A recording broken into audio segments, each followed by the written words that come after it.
गुरु प्यारी साध संगत जी, वाहिगुरु जी का खालसा, वाहिगुरु जी की फतेह। अज बड़ा ही सुभागा दिन है साडा कि गुरु हरकिशन जी का प्रकाश पर्व अज 14 जुलाई 2020 ਨੂੰ ਪੈ ਰਿਹਾ है। इसनों असी इस ते गुरु साहब के जीवन के बारे असी जानना करिए। जो गुरु महाराज ने सानू समर्था दी है, जो शिक्षा दी है, उस बारे जानिए। गुरु हरकिशन जी का जन्म उन्हों के पिता गुरु हर राय जी के घर माँ किशन कौर, माता किशन कौर गुरु के महल जड़े सन, माता किशन कौर की कुखों 7 जुलाई 1661 ਦੇ ਵਿੱਚ, सॉरी मैं गलत बोल गया, 7 जुलाई 1656 ਦੇ ਵਿੱਚ गुरु हरकिशन जी का प्रकाश पर्व होया है। ਅਤੇ ਉਹਨਾਂ ਦੇ 2 बेटे सन, एक राम राय जी और एक हरकिशन जी। राम राय जी ने गुरबाणी की एक तुक बदल देने कारण वो गुरगद्दी तो वांझे रह गए। तो गुरु हर राय जी ने अपने ज्योति जोत समान तो पहले 5 साल 3 महीने दे गुरु हरकिशन जी सन, उन्होंने गुरियाई गद्दी सौंप के आप ज्योति जोत समा गए। गुरु हरकिशन जी की जी अगे जी सोच है, मैं आप जी को दसदा हाँ कि जदों राम राय नूं गुरियाई गद्दी ना मिली, उसके मन च बड़ा दुखला होया, उसके मन च बड़ा परेशानी हुई। मैं हिंदी च बोलांगा ताकि आप जी सारे समझ आ जाए। जब राम राय जी को गुरियाई गद्दी नहीं मिली तो वो बड़ा परेशान हुआ। उसने औरंगजेब को जाकर भी शिकायत की, परंतु औरंगजेब ने क्या किया कि औरंगजेब ने राजा जय सिंह को बोला कि भाई आप हरकिशन जी को दिल्ली बुलाओ। गुरु हरकिशन जी, क्योंकि राजा जय सिंह का परिवार गुरु घर से पहले से ही जुड़ा हुआ था, उनको गुरु घर की महत्ता मालूम थी। गुरु हरकिशन जी को लाने के लिए उन्होंने, राजा जय सिंह ने वहाँ के एक जत्थेदार को 50 घुड़सवारों के साथ कीरतपुर में भेजा। कीरतपुर में ही आपका जन्म भी हुआ था। कीरतपुर भेजा और कीरतपुर से जब वो सारी संगतों को पता लगा कि इस तरीके से राजा जय सिंह के ने घुड़सवार भेजे हैं और वो लेके जा रहे हैं और औरंगजेब ने बुलाया है, तो संगतों के मन में भी कुछ तोखला उठा कि कोई ऐसी बात तो नहीं होगी। परंतु गुरु जी ने सबको ढांढस बंधाया कि नहीं, ऐसा कुछ नहीं है, हम जल्दी ही वापस आ जाएंगे। परंतु जैसे ही वो वापस आ जाएंगे, परंतु उसके पश्चात भी उनके साथ कई सिख जो हैं वो कीरतपुर से चल के अम्बाले तक आए। अम्बाले में पंजोखड़े में आकर वो रुके। पंजोखड़े में आकर रुके तो वहाँ पर इतनी भीड़ देखकर, संगतों की भीड़ देखकर, वहाँ पर लालचंद एक पंडित थे। वो बड़े गुणी ज्ञानी थे, परंतु उनको ये तोखला हुआ कि नाम तो गुरु हरकिशन जी ने किशन जी से भी ऊपर हरि और कृष्ण दोनों को मिलाकर रखा है, पर क्या ये गीता के भी उपदेश दे पाएंगे, गीता का भी गीता के अर्थ करा पाएंगे? तो ये बात जब गुरु हरकिशन जी को पता लगी तो उन्होंने कहा कि भाई ये गुरु नानक की गद्दी का प्रभाव है, मैं अपने तरफ से कुछ नहीं कर पाता हूँ। मैं अगर अर्थ करके बता दूंगा तो आपको कुछ और बात महसूस होगी।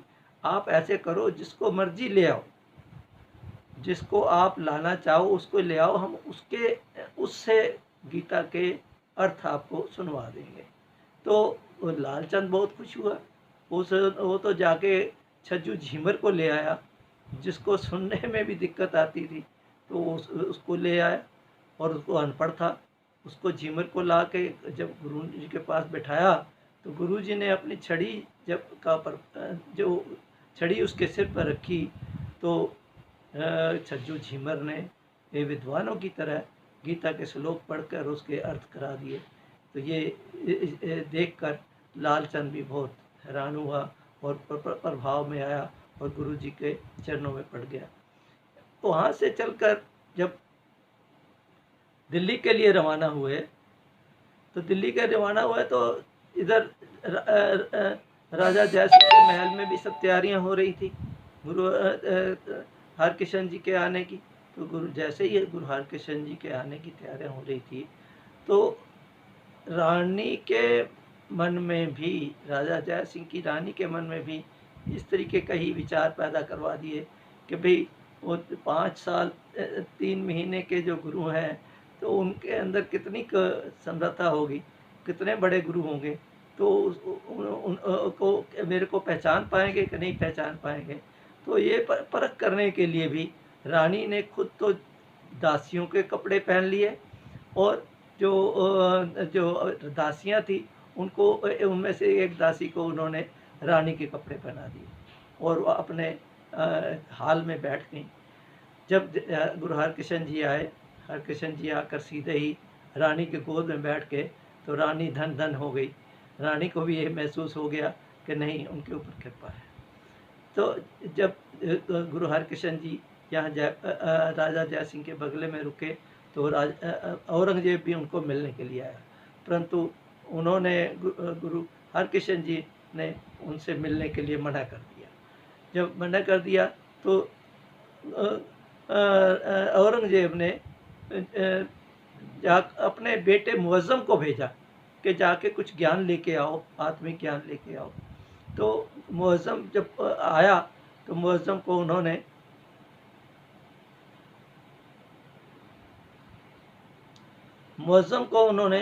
ज्ञान दिया, और ज्ञान देकर और उनको उसको ये भी समझाया कि राम राय जी को गद्दी जो नहीं मिली है, वो उनकी जायदादी ये मलकियत नहीं थी, ये तो उन्होंने गुरु की वाणी को पलट दिया, इसलिए उनसे गुरु जी ने उनको तिरस्कार कर दिया, और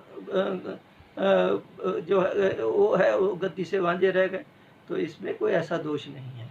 तो राजा को भी महसूस हुआ कि ऐसा, औरंगजेब को भी महसूस हुआ कि ऐसा नहीं है कि कोई बेइंसाफ़ी हुई हो राम राय के साथ। तभी दिल्ली के अंदर चेचक की बीमारी फैल गई। चेचक की बीमारी के लिए गुरुजी ने संगतों को, समाज को सेवा करनी शुरू कर दी। जब और जो दसवंत का भी इकट्ठा हुआ था, वो भी गुरुजी ने समाज के लिए वर्तना शुरू कर दिया, और उन्होंने जिस पे भी निगाह डाली, जिसको भी अपने उस समय कुछ इस तरीके से होता था कि गुरु के चरणों का धोकर अगर जल दिया जाता था, तो भी लोगों को उससे बहुत विश्वास था।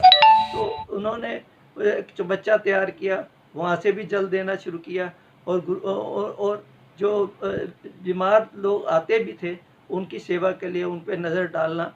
तो इस तरीके से उन्होंने उस, जैसे आज कोरोना इंडिया में फैला हुआ है, इस तरीके से उस समय चेचक फैली हुई थी।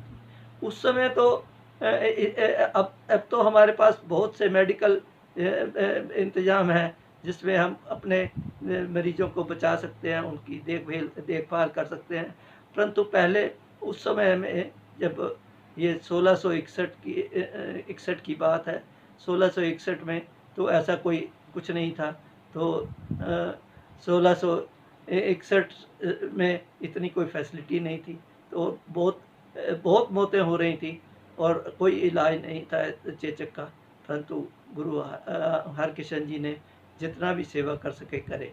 उसके पश्चात उनको खुद को बुखार हो गया, और वो चेचक से ग्रसित हो गए, और अगले गुरु का नाम लेकर जब उन्होंने ज्योति ज्योत समाने का समय आ गया, उन्होंने ये महसूस किया कि मैं अब ज्योति ज्योत समा जाऊंगा। तो उन्होंने अगले गुरु के लिए कहकर, बाबा बकाले कहकर ज्योति ज्योत। बाला साहेब गुरुद्वारा उन्हीं की याद में यहाँ दिल्ली के अंदर भी बना हुआ है। वो जमुना के किनारे वहीं पे जाकर उन्होंने अपना आप शरीर त्यागा था। बाला साहेब गुरुद्वारे में गुरुद्वारा बना हुआ है उनकी याद में। ये उनका जीवन था। 5 साल 3 महीने के बाल गुरु हमारे, वो कितने प्रभावशाली थे, उनके ऊपर गुरु नानक ज्योत का कितना प्रभाव था।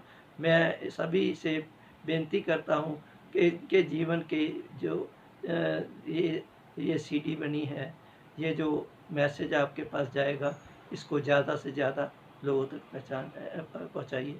मैं आज उनके प्रकाश पर्व पे पूरे